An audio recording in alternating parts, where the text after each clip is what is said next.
মুসল্লিগণ, নবীজি সাল্লাল্লাহু আলাইহি ওয়াসাল্লাম এক সময় কবর পাশ দিয়ে যাইতেছিলেন।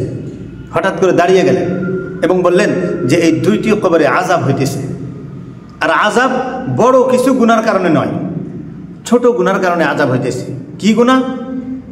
বলছেন একজনকে আযাব দেওয়া হইতেছে সে পেশাবের ছিটার থেকে বাঁচত না, আর একজনকে আযাব দেওয়া হইতেছে গীবত করার জন্য, একজনের কথা আর একজনকে বলা।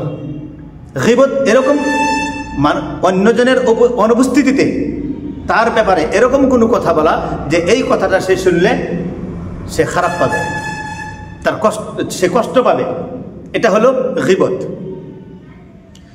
আর পেশাবের ছিটার থেকে না বাঁচা, মানুষ বহুত অবহেলার দরুন কি করে, পেশাবের ছিটার থেকে বাঁচে না, পানি ব্যবহার করে না, কুলুপ ব্যবহার করে না, যধে মধ্যে যে কোনো জায়গায় পেশাব করে আর কুলুপ ব্যবহার করে না, যার ধরুন কাপড় নাপাক হয়ে থাকে, শরীর নাপাক হয়ে থাকে, আর সে ভাবেও না কি হবে এটা দিয়ে।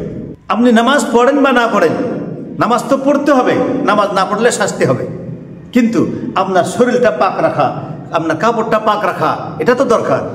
পবিত্রতার উপরে ইসলাম কত গুরুত্ব দিয়েছেন, আর বলেছেন তুহুর শাতরুল ঈমান, ঈমানের অর্ধেক তাহারত, পবিত্রতাকে ঈমানের অর্ধেক বলা হয়েছে হাদিস পাকের মধ্যে।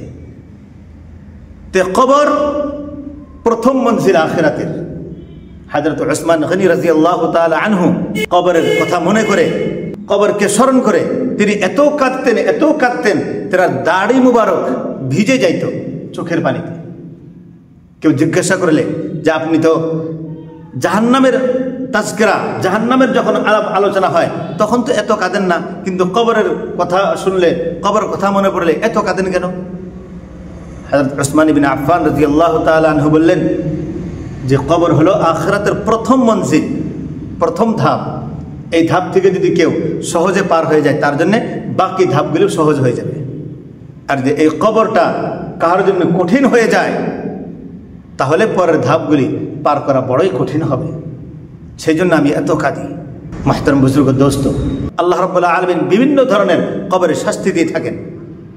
সেই কবরের শাস্তি থেকে বাঁচার জন্য আল্লাহ রাব্বুল আলামিন এবং নবী সাল্লাল্লাহু আলাইহি ওয়াসাল্লাম আমাদেরকে আমল দিয়েছেন। এই আমল করো, আল্লাহুম্মা আজরিনি মিনান নার, সকাল সন্ধ্যা এই দোয়া তিলাওয়াত করো এবং নামাজ কায়েম করো, মানুষের হক আদায় করো, সৎ কাজে মনোযোগী হও। এগুলি কাজ আমাদের করতে হবে, তাহলে আমরা কবরের আযাব থেকেও বাঁচতে পারবো এবং আখিরাতের যে কঠিন আযাব শাস্তি আছে, ভয়াবহতা আছে, তার থেকেও আল্লাহ আমাদেরকে হেফাজত করবেন অবশ্যই।